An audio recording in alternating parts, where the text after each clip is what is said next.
When you are in the latter stages of codependency, you devolve. And you devolve because all of the subconscious patterns that you relied on, that you learned in childhood, that was a form of trauma consciousness, they haven't worked. And you're confused. You're confused. You've used every tool in the shed, but you're still not happy. And if you're like me, what happens is by the time you're asking questions, you've traveled so far down the rabbit hole that you don't recognize yourself.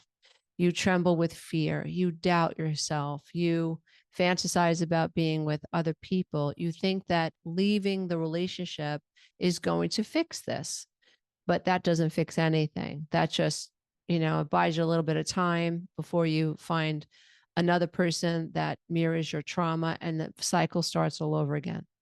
And so if you followed my work, you know that my tagline is it's not you, it's your programming. And that epiphany saved me from so much grief. And I'm very fortunate that I had a visceral response to this knowing it's not me. No, it's not you. Then what the hell is it? You've been programmed. And it gave me this space to step back and observe my feelings from a completely different space and consciousness. Because what was happening as a codependent, I was responding to the pain that I felt and using survival skills like people pleasing and fawning and seeking approval and avoiding rejection and toning myself down and subjugating and trying not to upset people, not opening my mouth, not using my voice, not giving people my opinion in the early stages, and thinking that that's certainly going to get people to love me. And it never came.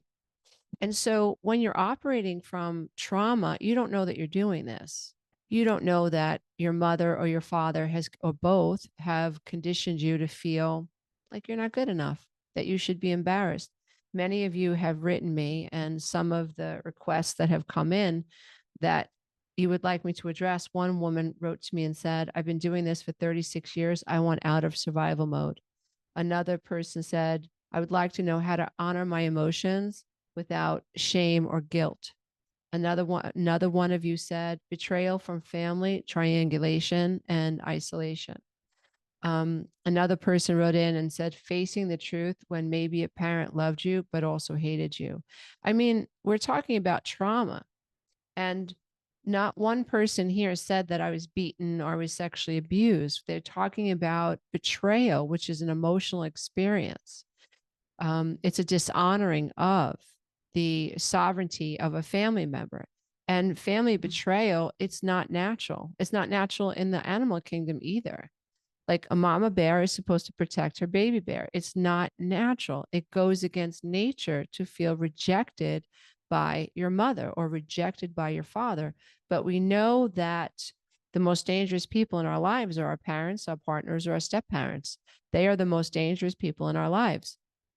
And this is just statistically proven.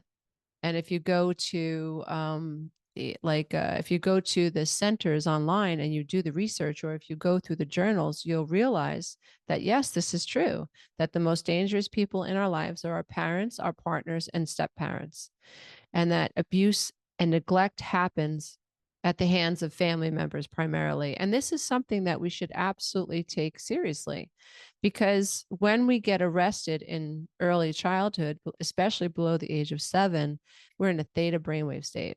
And so whatever we've been conditioned by, whatever we have experienced becomes part of our data, becomes part of our download.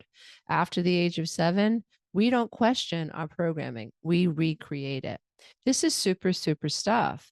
And it allows you to understand that there's a loophole here, dear one, if you honor it. And that's what I did. That's what I coach. That's what I teach in the 12-week breakthrough coaching program. Thousands of people cannot be wrong. I've been running this program. I have improved it over the years and added things to it and created assessments and meditation transcripts. But the nuts and the bolts and the methodology and the strategies I used, I have not changed because they work. If it's not broke, don't fix it.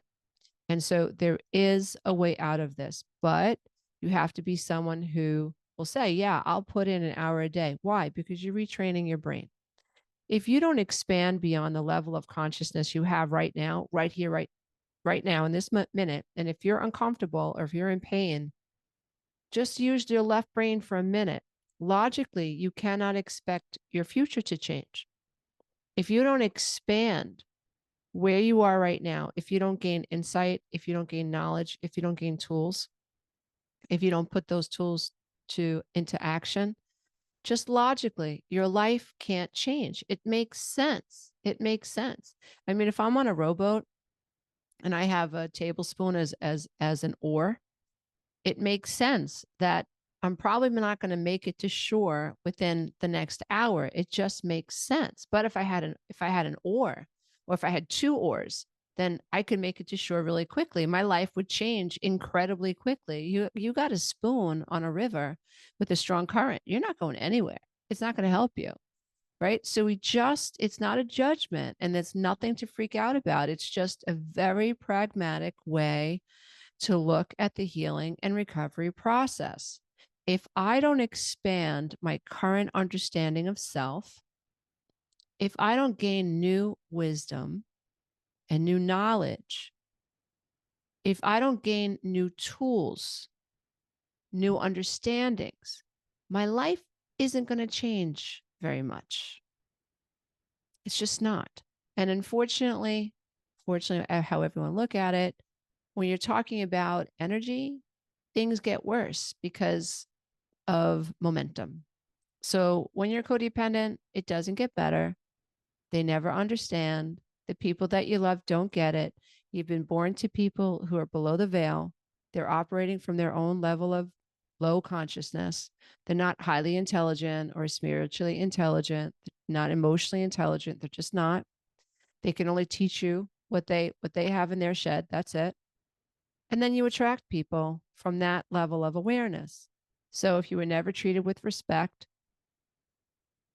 if your feelings never mattered, if no one really gave you any empathy, if everybody was always nitpicking each other in your toxic family, if your father criticized your mom, if your dad was an alcoholic and mom pretended he was asleep and not drunk, if dad was abusive to mom and she woke up the next day and said, pass the Cheerios, and no one talked about this trauma the day before, is it your fault that you live in denial of how you feel about trauma and experiences? Is it your fault that you don't know how to set a boundary and say, enough of this? This is ridiculous. That's not your fault. When we are traumatized children, we have to make a decision very quickly. Am I going to choose this inner reality, or am I going to choose that reality? And we always choose that reality because we need our parents. They're too big. We need them. So we better ignore what's going on in here so that we can stay connected to the chaos that's out of here. So forget me, forget inner child Lisa. I have to go into survival mode. And that's what happens. It's not your fault. And so in survival consciousness, we don't know that we're in survival consciousness. You know what we do know? If we're lucky, we hear ourselves say, I feel overwhelmed. Nothing works out for me. This guy never listens to me. Why do I keep attracting narcissists? I can't stand my mother. She pushes me around. My sister's a narcissist. She only cares about herself.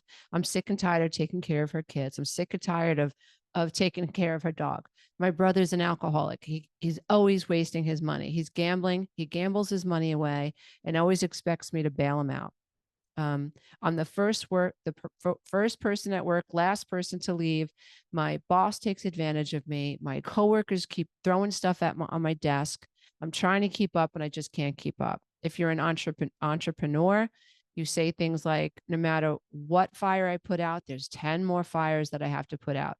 I can't rely on anybody. You know, I'm trying to do everything myself and I can't rely on anybody. So these are signs that you're in trauma and you're operating from survival consciousness and you need tools, but you don't know it. When you begin to elevate your consciousness around survival consciousness, which means when you start to observe your inner reality objectively from a higher state of consciousness, not from the emotion, not from the emotion. You're outside the emotion through metacognition. You see, I teach brain retraining, the 12-week breakthrough coaching program. It's unlike anything out there as that I have found, because my entire methodology and all the strategies are built and focused on retraining your brain, retraining your subconscious mind, retraining self-perception, self-reframing. So talk therapy isn't affecting me at the subconscious level. And if anything, it might make things worse, because when I only talk about the past without a clear strategy, my brain gets worse. It doesn't get better. But when I observe the past from a higher state of consciousness, that's when things change. It's miraculous and it's absolutely incredible. And, you know, there was a time I was pissed off at Creator. Like, this shit ain't fair. Like, I have trauma, you know, born to these two bananas, but there are people who out there who have had it so much worse than me. And they're below the veil and they don't know it. That shit's not fair. I was so angry at God. I was like, no way. This is so wrong.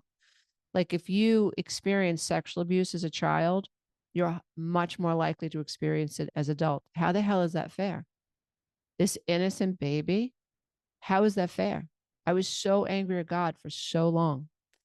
But eventually, I stuck to it. I stuck to it and I stuck to it. And then I started to understand, oh, I get it. This is an attraction-based universe, meaning that generational trauma keeps going on and on and on. And so if I want out and I can get out, I better stop allowing myself to give off the resonance of feeling like I can't defend myself. I better give off the feeling like I have a stainless steel spine and I can see through you, mofo, and I'm not afraid to be myself. I better retrain my brain to honor red flags. I better retrain my brain to feel worthy. I better retrain my brain to know that I am enough. I better retrain how I see myself. I better do that. I better do that. I better freaking do that. And then it was like the doors opened. It was like, okay, Creator, I get it. I get it. The light has always been within me. Everything that I need to live an amazing life is within me. But when you're codependent and you come from trauma and you're living in unconscious survival consciousness, you still seek outside of you. You don't seek within you. Right. Okay. Got it. But that's not my fault. So my brain by default, because I'm unconscious, is wired to keep me safe. Yes. And what the brain associates with familiar, it associates with safety. Yes. Is that why I keep attracting people who abuse me? Yes, because your brain outside of consciousness, before you reframe and before you reprogram, will by default attract to you what is familiar, even if it's painful. Another problem that we have as survivors of abuse is we always think it's our fault. We always think it's our fault. And so if I'm abused as a child, then as an adult below the veil, it's like, it's my fault. So I must be broken. So I'm not going for the strong-minded man who is securely attached. I'm not going for him. You know, I want the guy that's, you know, hanging out, doesn't have a job at 7-Eleven, is flirtatious, and he's available. Right? I want that guy, you know. I'm not going for the securely attached guy. I want the guy that is familiar, you know, like, and your brain, this is fucked up, but it's true. Your brain, if you survived it once, it thinks that you can survive it again. It's craziness, but it's true. It's true. This is all outside of consciousness. So what I teach is brain retraining. So we look back at the past, but not we look back at the past from a higher state of consciousness, which is very different than just be just me talking about my past and being all freaking triggered. And at the same time, we're teaching emotional regulation skills. And so this amazing integration happens as I can be aware of the past. I'm developing empathy for my inner child, which is very different than being triggered in the amygdala and having all of this energy surface and I don't know what to do with it. It's a very different experience and the outcome is different. And so this is the benefit of doing this type of work. But I will tell you that, you know, it is the most important work that anybody can do. I don't care what your job is. You know, you could be a neurosurgeon. You could be a heart surgeon. You could be a priest. You could be a rabbi. All very important stuff. But a wounded rabbi, a wounded priest, a wounded neuroscientist, a wounded heart surgeon, like what would be better is a healed neurosurgeon, a healed heart surgeon, a healed rabbi, a healed priest, a healed whoever, spiritual leader, thought leader, a healed person, right? Someone who's healed. Why? Because there is no greater and more important work than to stop recreating drama and stop recreating trauma in the world.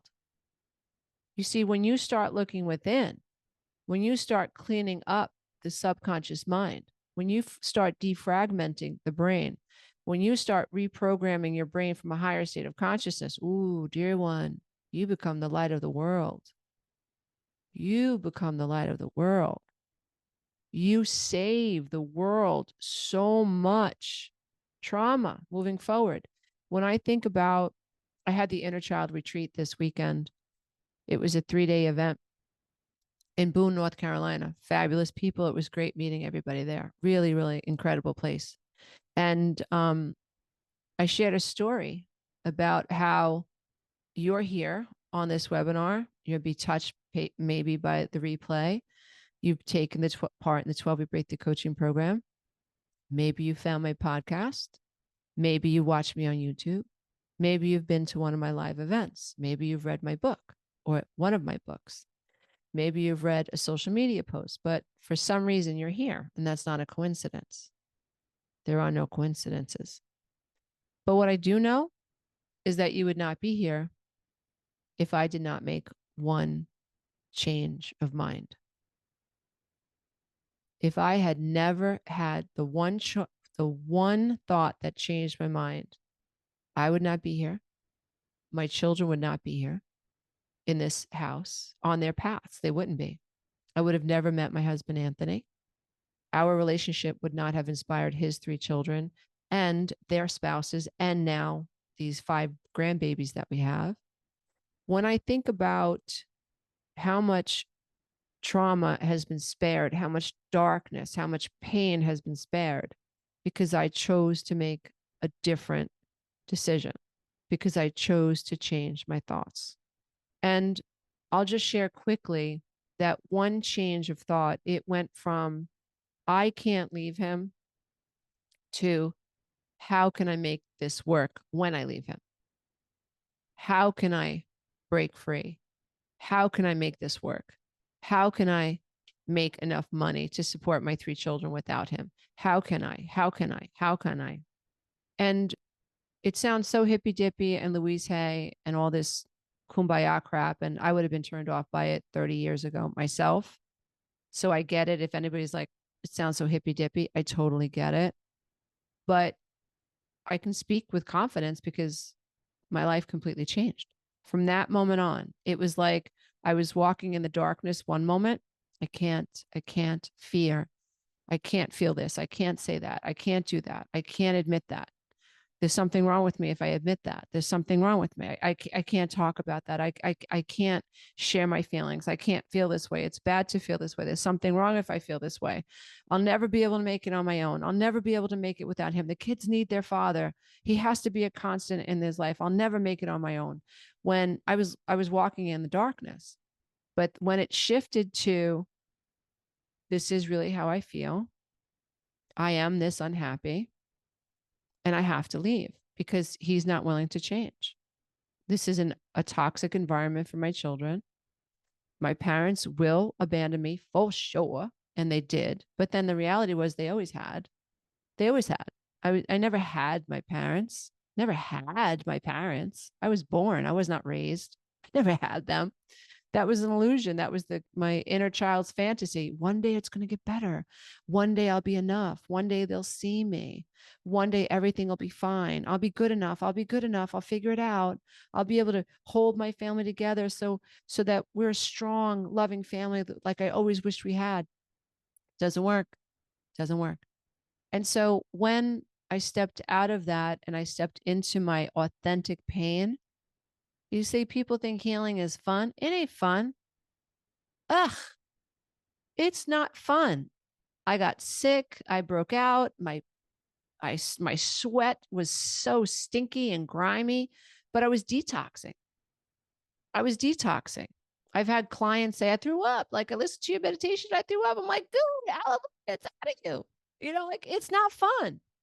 You know, we cocoon ourselves, we isolate, we start like coming into ourselves, and our friends get pissy. Oh, who do you think you are? You changing? You too good for us? That's kind of crap that happens. You get judged by your family. You know, you want to isolate. You start saying no to those late nights with your friends. You start saying, no, I think I'd rather go home and read a book. You start saying, no, I think I'm going to pass this weekend. I'm just going to do some recovery work. What do you mean recovery work?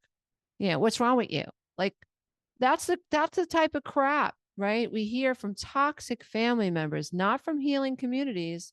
Like, that is embraced in a healing community. That is embraced by an emotionally intelligent person. All right. So watch your audience's reaction, meaning your family and friends. Watch their reaction. That tells you where they are on the emotional intelligence guide. It's not a reflection of you. It's a reflection of them. So just keep in mind. But when you start doing this healing journey, it's like you got to be all in, and it's not fun. It's not fun. But when you understand that you have to do this work, if you want to save yourself, if you want to give life back to your soul, if you want to live authentically, then the challenge is worth the pain. See, I always thought, and Viktor Frankl, the man who wrote A Man's Search for Meaning, he was an Auschwitz survivor, psychiatrist, as a matter of fact. And his book is so beautiful, brought me to tears so many times. But basically what he said was, in his opinion, the men that made it out of Auschwitz, they found meaning in the sunrise or in a flower that was growing alongside the gates of the concentration camp. And so even in their darkest moments, these were men that found meaning in the day. So they could survive the pain. They could survive the suffering because they had a big why. They had a why. They wanted to go home to their families. They didn't want to be defeated. They wanted to hold on. They wanted to break through. They wanted to get to the other side. That's incredible. And so he was explaining that he had been told that you can't survive without X amount days of sleep. And these men were surviving. So that was a lie, that you can't live without food for a certain amount of days. And turns out that these men were alive. So many things that were in his mind about this idea of needing to survive were wrong. And he proved it. But what I took away from his story was that because he had a reason, because he had a why, because he could say, I'm going to walk through this fire and this pain of healing because I'm going to get to the other side. My big why was because you have to go there, right? It's like the dark night of the soul. You know, I had many dark nights of the soul without the 12-week breakthrough coaching program. It's much easier to have strategies. It's much easier to have a framework. Oh, this is what's happening. Okay, this is what I have to do now. Oh, Lisa warned me about this feeling. We talked about that in the live stream. Okay, this is what's going on. Okay, how do I approach that? What do I do? Let me go to Facebook. Let me ask one of the life coaches for some help. I didn't have the benefit of a healing community. or life coaches that had walked this path before. I didn't have the benefit of a guide to like say, okay, this is what's going on. I didn't have anybody that I could talk to on Saturday mornings at 9 a.m. and for 90 minutes help me co-regulate with a community. I didn't have that. And now I know why. I wasn't supposed to, so I could create it. That's why. But I realized that I ended up being able to sustain what happened during that time. My parents moved to Pennsylvania 4 hours away. I mean, the minute I started resurrecting my mind and developing a strong mind, the people with the weak minds in my life took off like cockroaches when you turn on a light. My brother said, "Oh, I'm not inviting you to the house anymore because, you know, mommy and daddy aren't here. So why would I invite you?" Does that make sense to anybody? My thinking was because mommy and daddy have moved, shouldn't we want to spend time together? Like that is just like, it's so hard for me to wrap my mind around it, but okay, whatever. Everybody's at their own level of consciousness, right? Okay, no problem. But when you start developing your mind from the inside out, the weak-minded people in your life are going to get threatened. And it's so easy to backslide. So the benefit of having a community while you go through this work is invaluable. It's invaluable. I backslid many times until I finally figured it out. It's like, okay, they're intimidated. Now I see through them. I'm not the people pleaser anymore. I'm not the enabler. I'm not laughing at stupid jokes anymore. I'm not comfortable being the butt of the jokes anymore. I'm exercising. I'm eating right. I talked to a therapist. I'm reading self-help books. I'm in programs. I'm taking coaching courses. Oh, I'm saying no. I'm not having 3-hour conversations about nonsense. I'm not doing that anymore. My time is getting super valuable. I came back to the self. That's why my first book is called The Road Back to Me. That intimidates the crap out of weak-minded people. Took me a while to realize, oh, it's not me. They're not happy that Lisa's changing. Oh, I get that, right?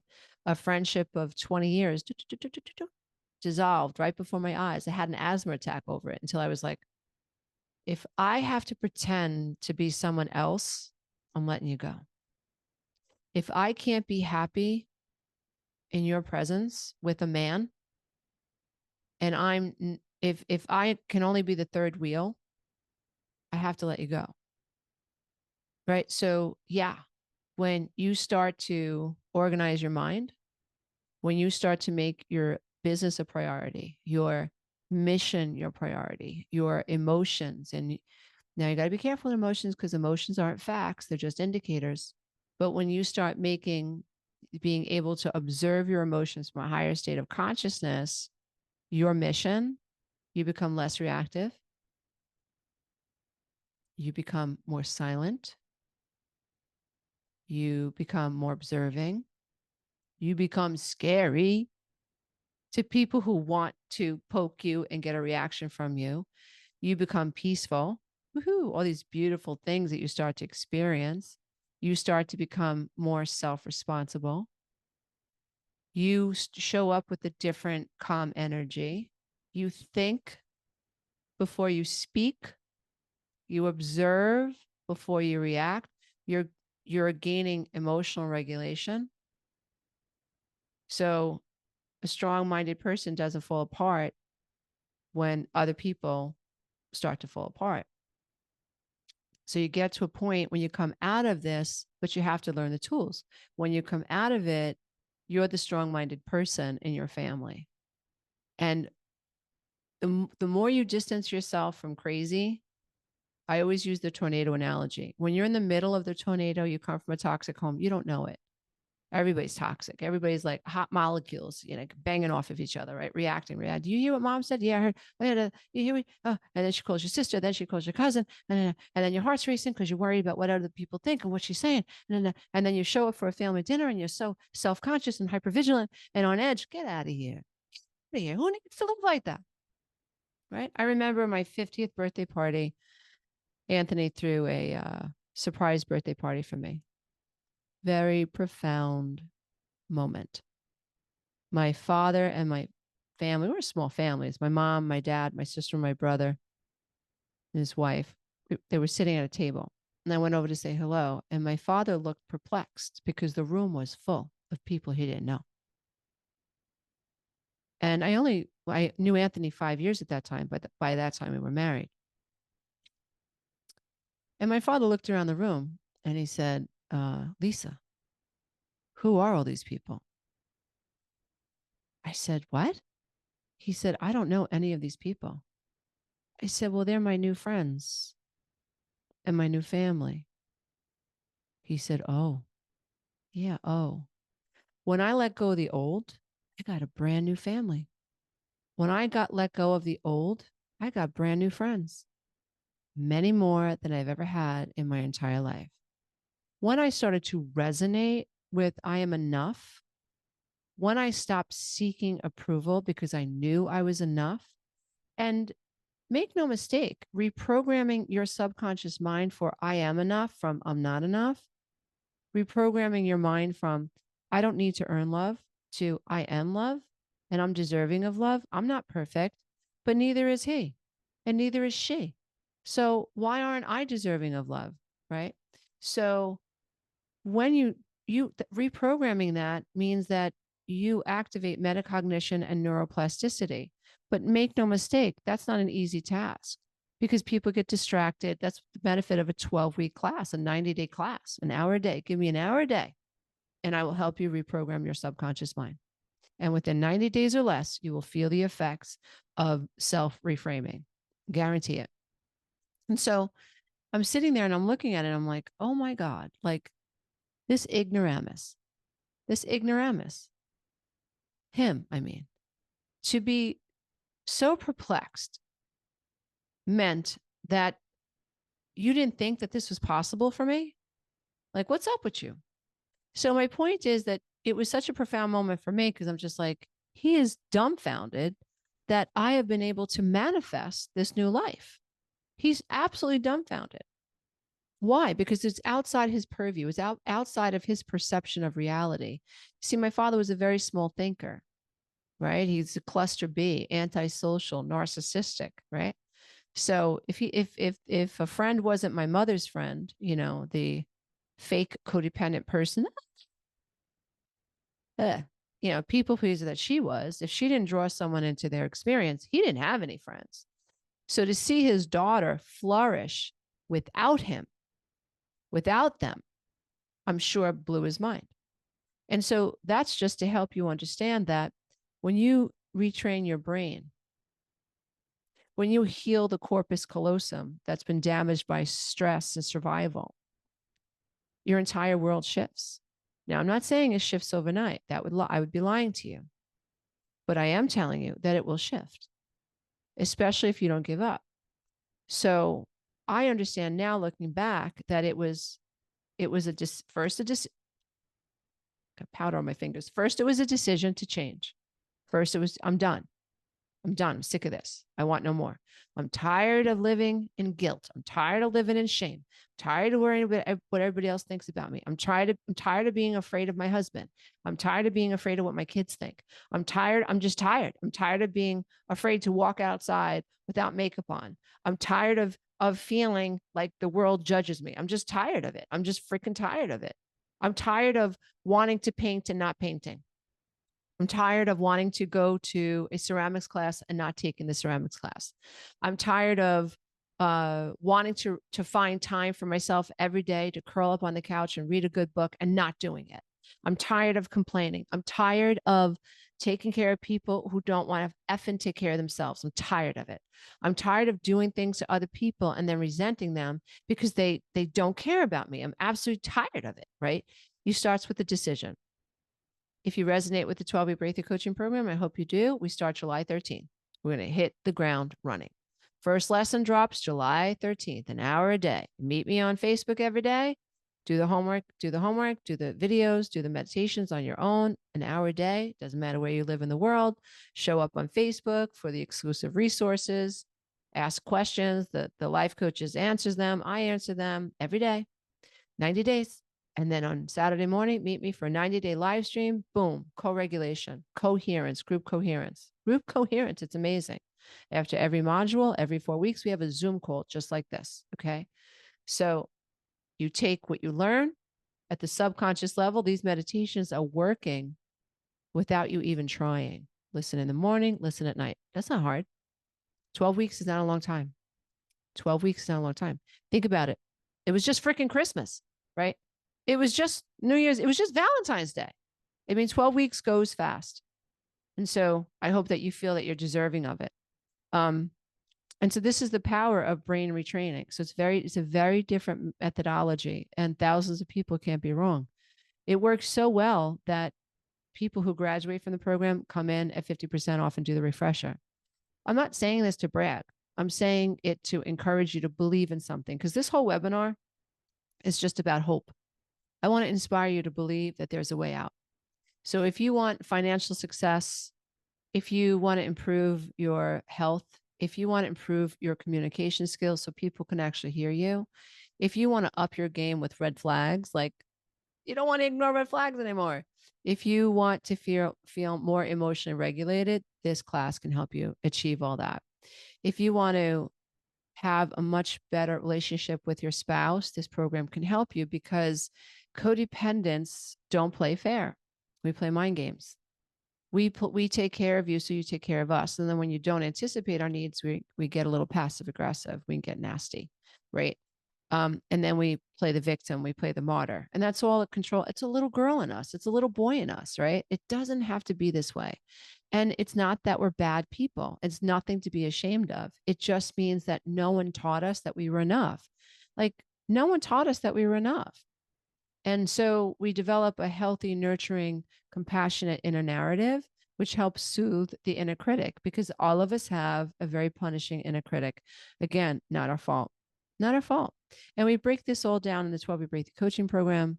You can ask any question that you want. We have exclusive resources inside the live class, which you don't have with the on-demand class. And you have access to me. And you have access to the moderators that have been a part of this group since 2016. So we know what we're doing. We've seen it before. And it's an honor to bring you through. To think that this program, what it's really doing is it's helping people transform their relationship with the divine self. It's helping them heal their inner child. It's giving them the tools they need to overcome the default settings of the brain that prevent them from accessing their ability to love themselves completely and unconditionally, even though they're not perfect. See, a healthy, strong person knows they're not perfect, but they know how to forgive themselves too. That makes you mentally strong. That also makes you compassionate towards other people.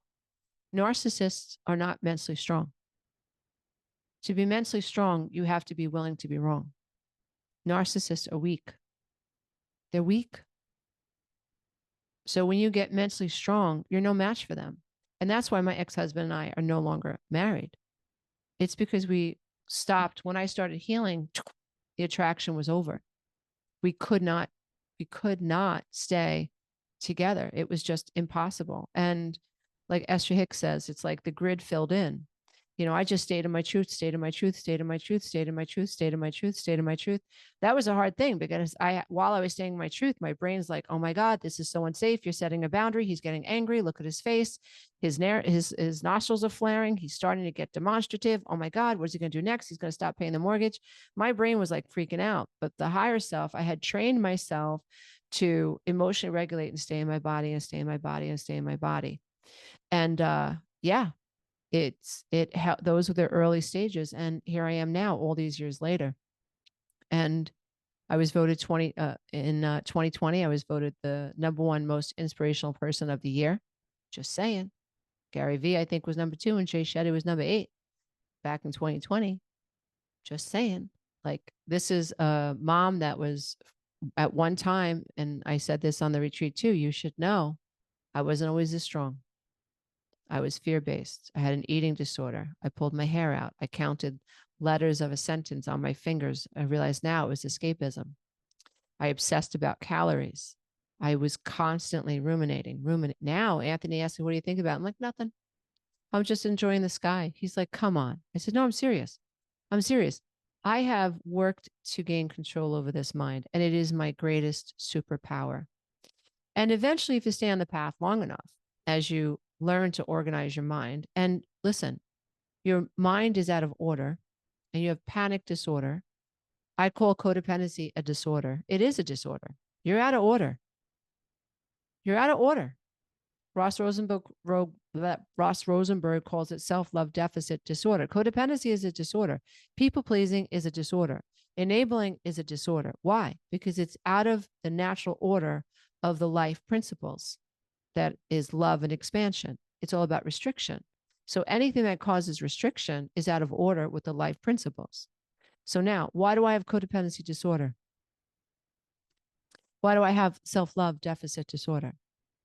Why do I have narcissistic attraction disorder? Because I didn't get in order what I needed to love myself. My childhood was out of order.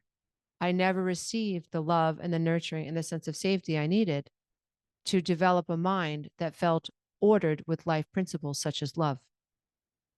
Now I have to gain it. And the good news is you can.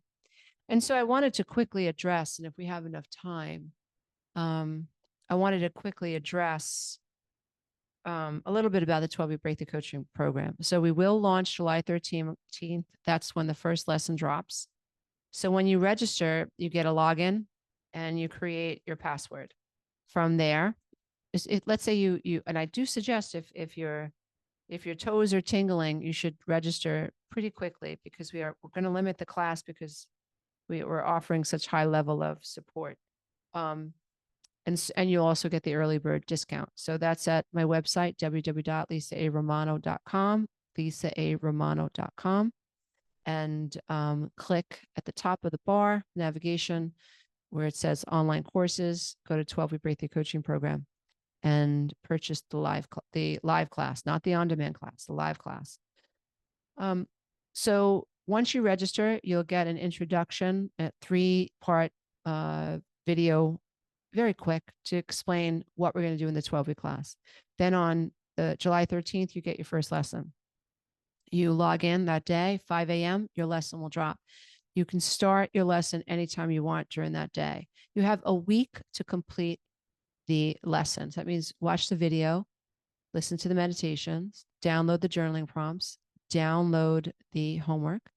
If you would like, download the meditation transcripts, read them on your lunch hour, read them to yourself, because we have to take this, why talk therapy fails.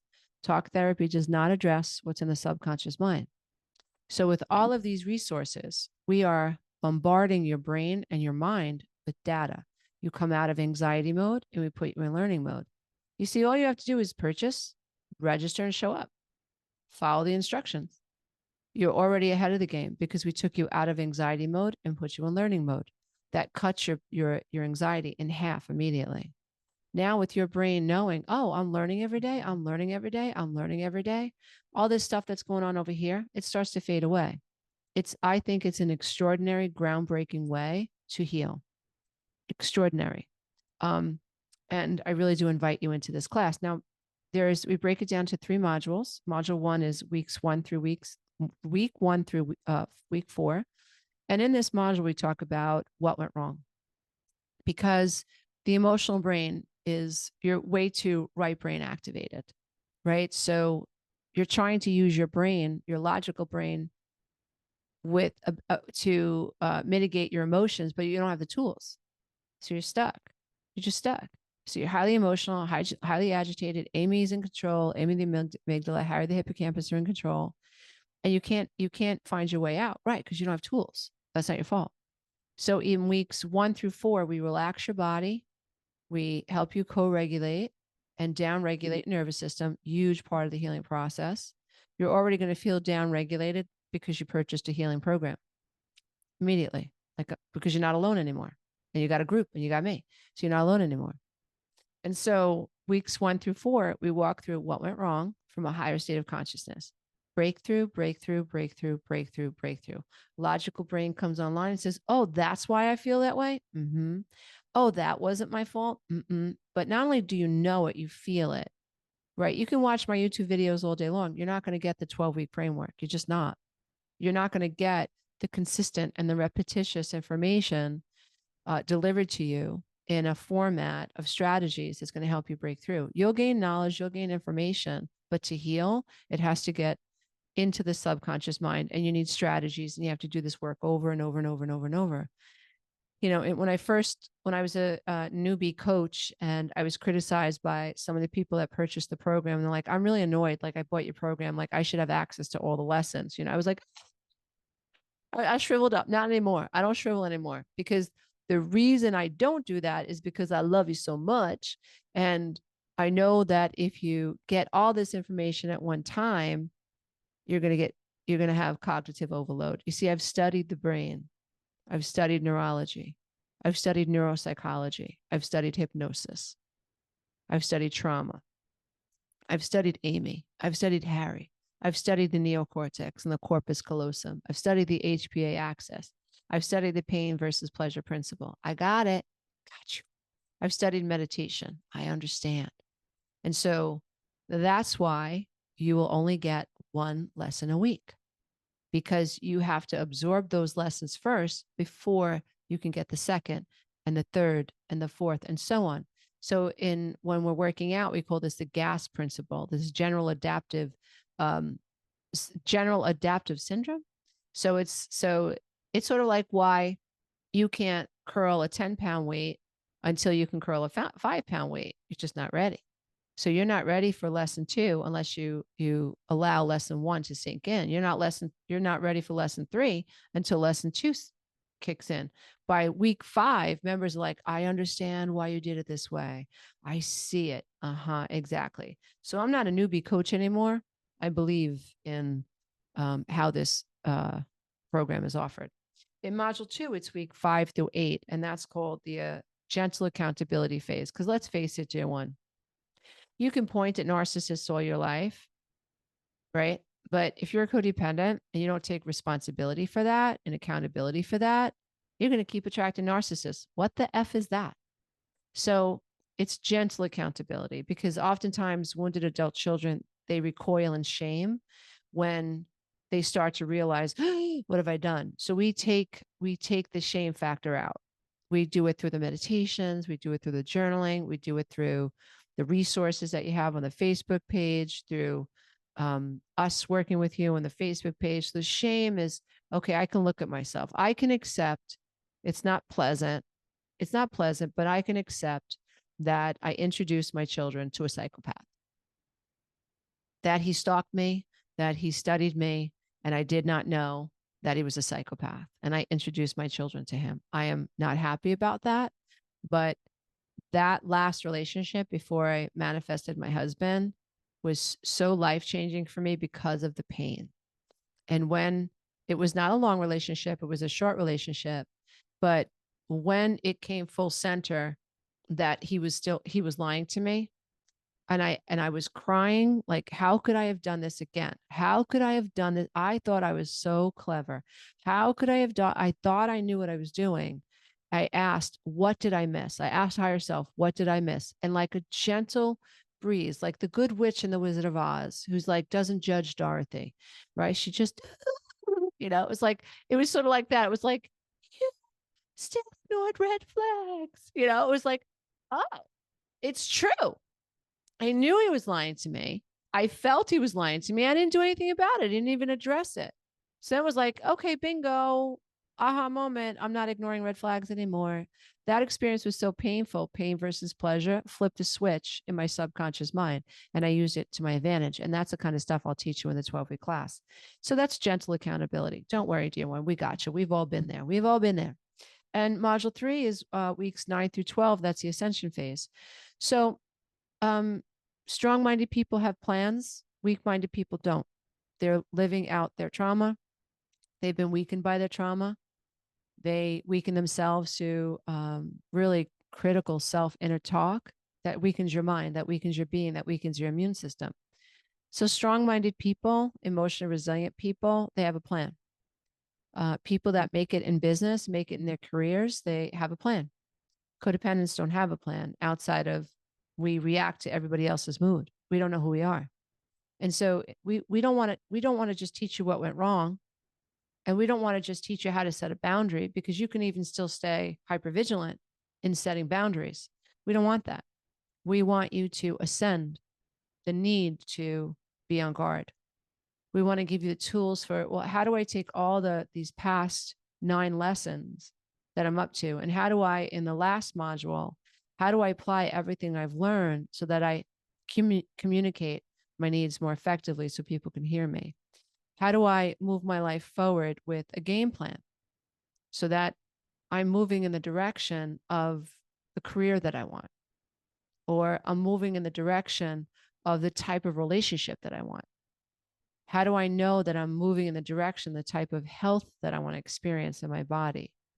How I want to mentally feel.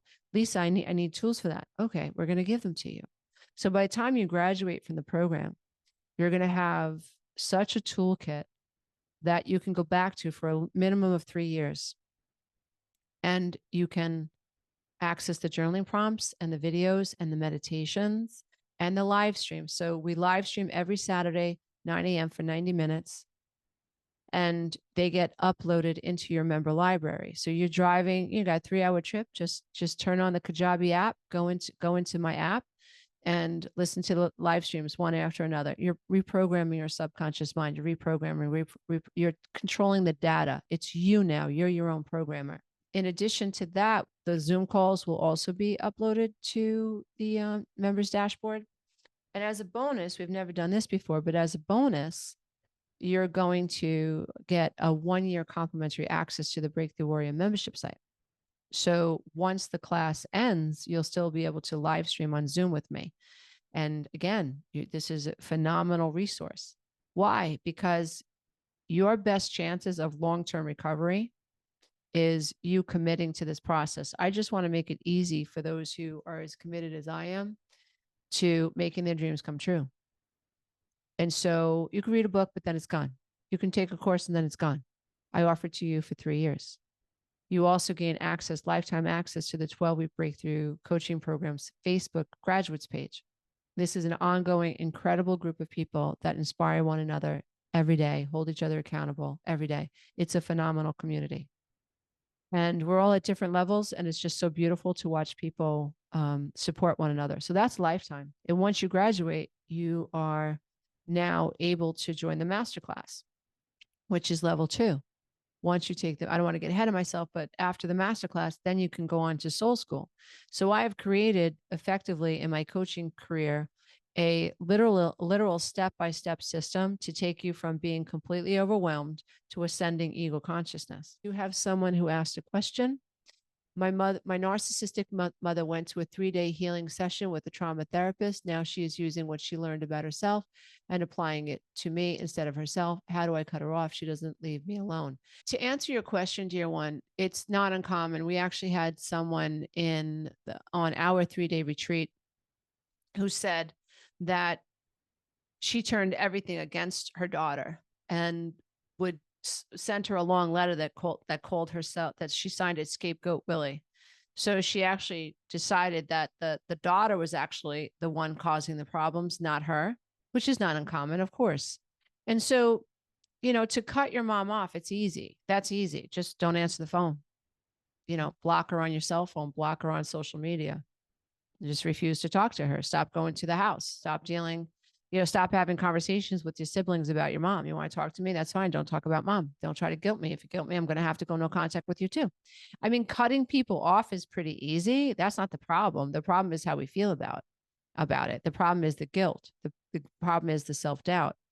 And so that's where we need help. We need help flushing through our emotions.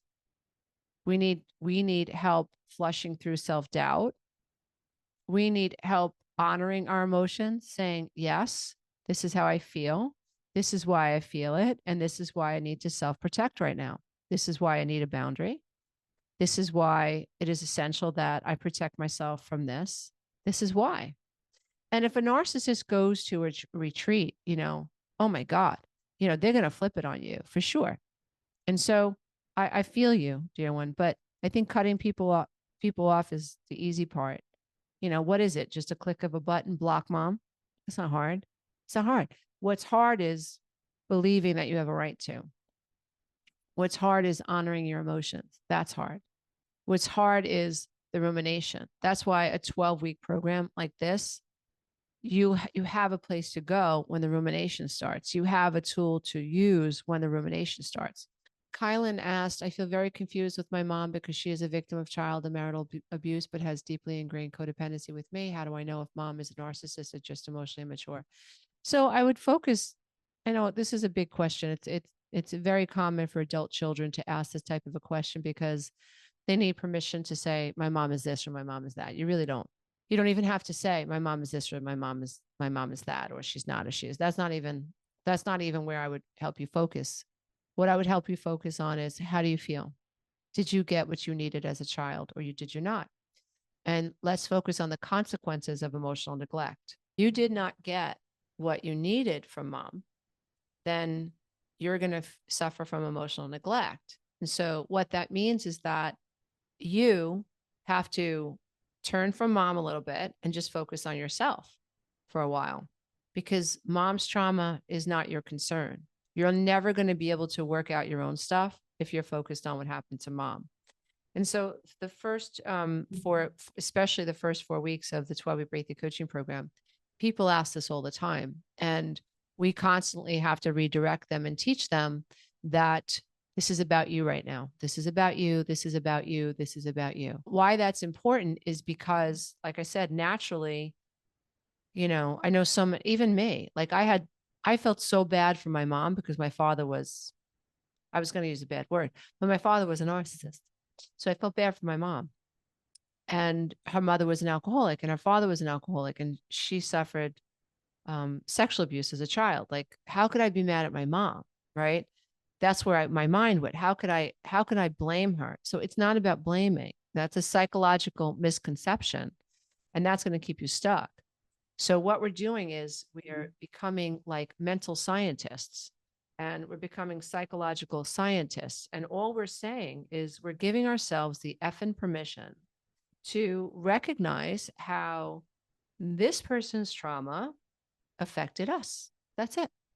There's no blame. It's just understanding. And so without you taking the space for this little inner child, you're never going to be able to heal. Never. You will stay stuck. You will stay codependent. You will give your mother excuses. You will not be able to set healthy boundaries with the emotionally immature parent. An emotionally immature parent is just someone who just can't. They can't process their pain. They can't process your pain. And is it their fault? Probably not. But what does it have to do with you and your healing? You can't let that stop you from healing.